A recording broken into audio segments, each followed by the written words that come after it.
लोकसभा चुनाव के बाद उत्तर प्रदेश की 10 विधानसभा क्षेत्रों में होने वाले उपचुनाव को लेकर बीजेपी ने तैयारी शुरू कर दी है।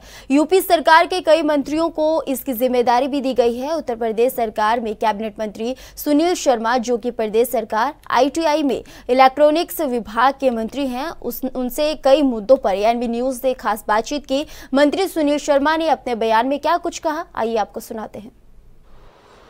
लोकसभा चुनाव के बाद भारतीय जनता पार्टी अब उपचुनाव जो उत्तर प्रदेश में होने हैं 10 सीटों पर, उस पर कहीं ना कहीं पूरी तरह से लग चुकी है और सभी मंत्रियों को कहीं ना कहीं जिम्मेदारी दी गई है। उसमें उत्तर प्रदेश सरकार में ITI इलेक्ट्रॉनिक्स मंत्री सुनील शर्मा जी भी हैं। इनसे ही बात करते हैं। सर, आपको उपचुनाव की भी जिम्मेदारी दी गई है क्योंकि एक रिकॉर्ड रहा है, आपने सबसे ज़्यादा मतों से आपने अपनी विधानसभा में चुनाव जीता था। कल जिस तरह से मुख्यमंत्री की बैठक हुई, उसमें आपको कहाँ की जिम्मेदारी दी गई है और आपके साथ कौन कौन लोग रहे? मैं मूल रूप से गाजियाबाद विधानसभा का रहने वाला भी हूँ। मैं वहाँ से 2007 में विधायक रहा हूँ। 2012 के बाद उसके चूँकि टुकड़े हुए तो मैं साहिबाबाद का मैंने चयन किया। तो मेरा पुराना कार्य क्षेत्र है, इस नाते से मैं वहीं चुनाव को देखूँगा और ये मैं कह सकता हूँ कि गाजियाबाद विधानसभा हम 70-80 हज़ार वोट से ज़्यादा से चुनाव जीत करके आए।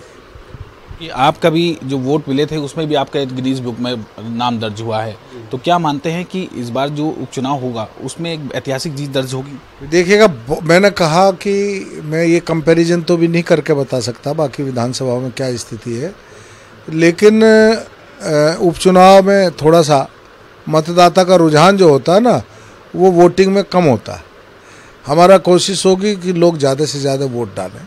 वोट डालने के लिए हम आग्रह करेंगे और वोट डालेंगे तो भाजपा का ग्राफ ज़्यादा से ज़्यादा ऊपर जाएगा।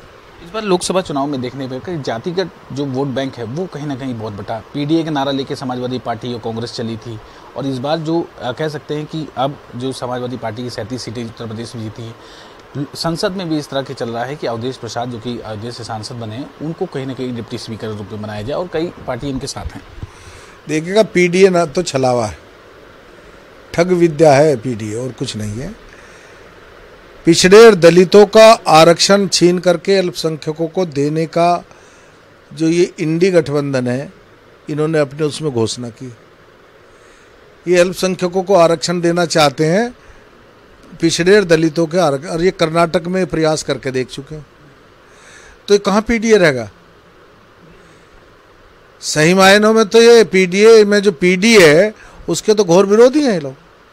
हाँ, परिवार के लिए PDA का नाम लेते हैं, इससे आगे कुछ नहीं है। और लोकसभा चुनाव की भी जहाँ तक बात है, अभी लोग जा रहे हैं कांग्रेस के दफ्तर के आगे, महिलाएं खड़ी हैं कि साहब 1-1 लाख रुपए का चेक दीजिएगा। उन्होंने कहा था कि हम 1 लाख रुपए का खटाखट पैसा खाते में जाएगा। मैं कहता हूँ कि आपने झूठ बोल करके लोगों का वोट लिया। अब आप जिन राज्यों में आपकी सरकार है वहाँ फटाफट 1 लाख रुपया दीजिएगा, अन्यथा इस देश की जनता से माफ़ी मांगेगा कि आपने झूठ बोला था और झूठ बोल करके वोट लिया। अवधेश प्रसाद को अखिलेश यादव ने अयोध्या का राजा भी कहा था, उसको लेकर बड़ा विवाद हुआ था। उनके दिमाग में अभी तक राजतंत्र होगा, लेकिन अब तो लोकतंत्र है इस देश में। जनता का राज है, अब राजाओं का राज नहीं है, लोकतंत्र। ब्रिटिश काल में जो कानून बने थे, अयोध्या के राजा प्रभु श्री राम है। अयोध्या के राजा भगवान श्री राम है। अब भगवान उनको सद्बुद्धि दे। ब्रिटिश काल में जो कानून बने थे, CRPC IPC जो कानून बने थे, उसमें बदलाव हुआ है। आज से वो देश भर में लागू हो गया और ये कहा जा रहा है कि ये जो बदलाव हुआ है उस पर न्याय, महिलाओं को न्याय आसानी से मिल पाएगा, लोगों को न्याय आसानी से मिल पाएगा। सभी को न्याय आसानी से मिलेगा, न्याय सुलभ होगा। अनावश्यक की धाराओं में जो किताब मोटी करके बढ़ा रखी थी उसको कम किया गया है, आवश्यक कानूनों को मजबूत किया गया। ITI इलेक्ट्रॉनिक्स आपके पास विभाग है, उत्तर प्रदेश में किस तरह से काम हो रहा है उसमें? देखिएगा, उत्तर प्रदेश को 1 ट्रिलियन इकोनॉमी बनाने का हमारा संकल्प है। माननीय योगी जी ने ये संकल्प लिया है कि हम इसको 1 ट्रिलियन इकोनॉमी बनाएंगे, और उस 1 ट्रिलियन इकोनॉमी बनाने में ITI एंड इलेक्ट्रॉनिक्स विभाग की सबसे बड़ी भागीदारी होगी, मैं कह सकता हूँ। देश में आईटी इलेक्ट्रॉनिक्स की 1 ट्रिलियन इकोनॉमी की जो सरकार की लक्ष्य है उसको जल्द से जल्द पूरा करने का उस बड़ा सहयोग रहेगा। और ये कहा सकता है कि विपक्ष जिस तरह से अवधेश प्रसाद का नाम ले रहा है उसमें कहीं ना कहीं छलावा है, पीडीए नाम का एक छलावा है उत्तर प्रदेश सरकार में, सुनील शर्मा जी ने कहा। कैमरा पर्सन दानिश के साथ मनदीप सिंह, ANB न्यूज़, लखनऊ। भदोही के जिलाधिकारी विशाल सिंह ने 5 कार्यक्रमों का एक साथ शुभारंभ किया। 1 जुलाई से 30 जुलाई तक चलने वाले संचारी रोग नियंत्रण अभियान, 31 अगस्त तक चलने वाले डायरिया रोको अभियान, बाल स्वास्थ्य पोषण भी शामिल है। साथ ही उन्होंने इस महीने के अंतर्गत विटामिन ए की खुराक बच्चों को पिलाई और कार्यक्रम का शुभारंभ किया। बता दें कि जिलाधिकारी द्वारा उच्च प्राथमिक विद्यालय ज्ञानपुर में नव प्रेषित छात्र छात्राओं का स्वागत उत्सव के रूप में रोली टीका लगाकर वे लड्डू खिलाकर किया गया।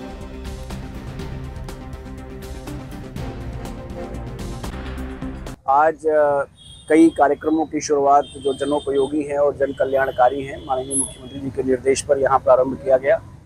स्वास्थ्य विभाग द्वारा 3 कार्यक्रम आज शुरू हो रहे हैं, जिसमें पहला है 0 से 5 वर्ष तक के जो बच्चे हैं उनको विटामिन ए की डोज ड्रॉप्स दी जाएंगी, जिसमें 2,78,000 बच्चों को लाभान्वित करने का प्रयास किया जाएगा, जिनको विटामिन ए की डोज दी जाएगी।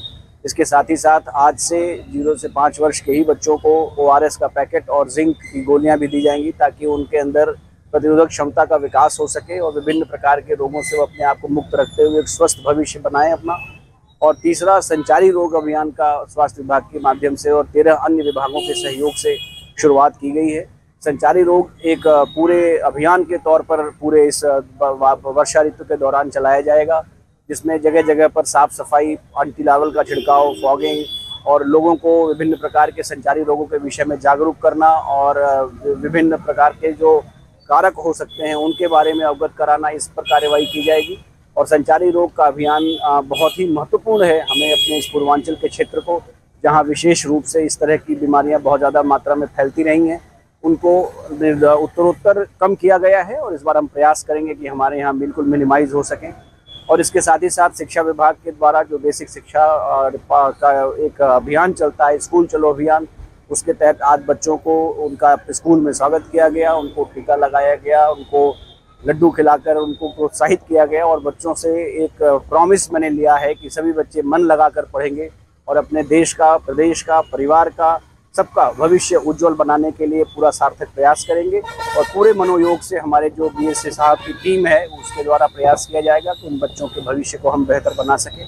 और इसके साथ ही साथ माननीय मुख्यमंत्री जी के प्रोत्साहन और निर्देशों के क्रम में आज वन महोत्सव का कार्यक्रम भी वन विभाग द्वारा प्रारंभ कराया गया, जिसमें लोगों को आने वाले समय में, जैसे हम आजकल देख रहे हैं क्लाइमेट चेंज का इम्पैक्ट पूरे देश पर, पूरे वर्ल्ड पर दिखाई पड़ रहा है, तो उससे लड़ने के लिए हमें क्या करना चाहिए, किस प्रकार से हमें पेड़ों के माध्यम से एक सशक्त धरा को बना सकते हैं, उसके लिए क्या करना चाहिए, पेड़ों का लगाना कितना महत्वपूर्ण है और किस प्रकार से पेड़ों की सुरक्षा की जाए, इसके बारे में लोगों को जागरूक करने के साथ ही साथ आज वृक्षारोपण का कार्यक्रम भी यहाँ किया गया। तो ये सारे कार्यक्रमों की आज शुरुआत हुई है और मुझे पूरा विश्वास है कि मेरी पूरी टीम भदोही जो है वो साथ में मेहनत करके इन सभी कार्यक्रमों को उनके लक्ष्य तक पहुंचाएगी। विशाल सिंह आज भदोही में कुल 5 कार्यक्रमों की शुरुआत की है, जिसमें डायरिया रोको अभियान से लेकर के वृक्षारोपण कार्यक्रम तक शामिल रहा, जहां लोगों को संदेश देते नजर आए भदोही के जिलाधिकारी विशाल सिंह।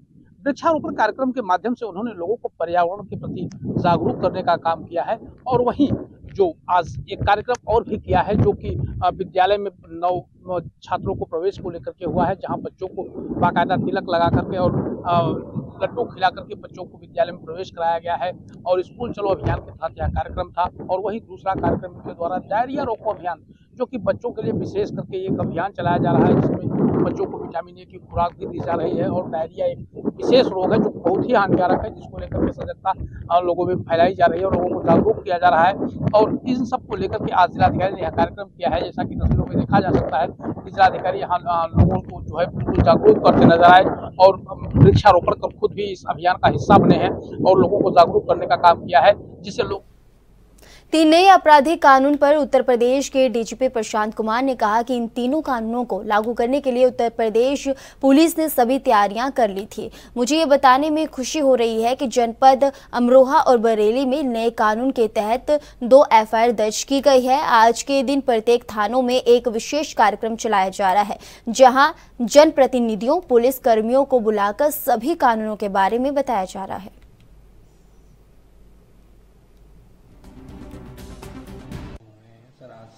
किस तरह की चुनौतियां, सर क्या कुछ दिशा निर्देश दिए गए हैं?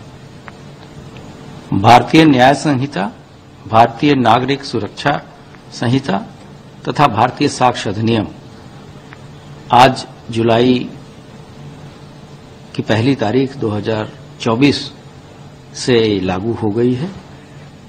इस पूरे तीनों कानूनों को लागू करने के लिए पहले से ही उत्तर प्रदेश पुलिस ने व्यापक तैयारियां कर रखी थी, जैसे कि ट्रेनिंग, आवश्यक खरीदारियां, आवश्यक उपकरण तथा हमारी जो टेक्निकल विंग है उसने आवश्यक नेटवर्किंग, जो सभी थानों को आवश्यक सॉफ्टवेयर इत्यादि भारत सरकार के द्वारा जो चीजें उपलब्ध कराई गई थी उसके अनुरूप करा दी गई हैं।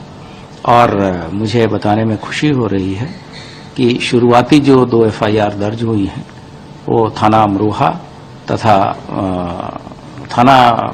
जनपद अमरोहा तथा जनपद बरेली में नए कानून के तहत दर्ज की गई है तथा वर्तमान में बिना किसी दिक्कत के सभी जगह एफआईआर दर्ज की जा रही हैं।